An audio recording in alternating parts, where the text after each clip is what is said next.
Белорусского братства, спецназа в Беларуси больше нет.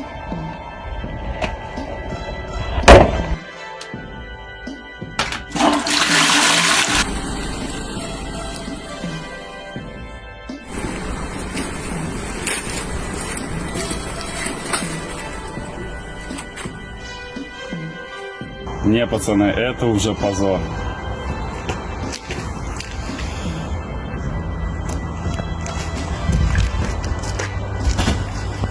Я нарився служби в армії. Тепер не соромно. Я гражданин Республики Беларусь. Я принимал присягу о защите своего народа. И мне стыдно от того, какой беспредел сейчас исходит из силовых структур, и особенно внутренних войск. И мне вдвойне стыдно, что я храню эту форму как память о той клятве, которую я дал своему народу. Клятва была испорчена. Эта форма мне больше не нужна.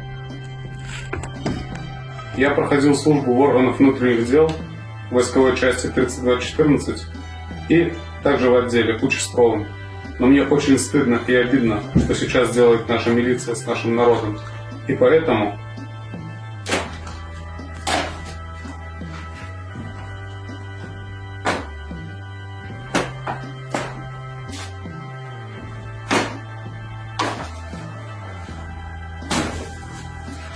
у меня двое сыновей, и я им тоже позволю. Женя, рви ее. Выбрось. Влад, иди сюда. Рви. Бросай.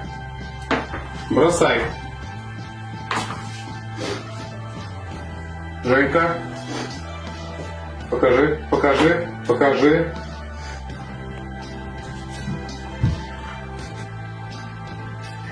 Рви, Женя. Я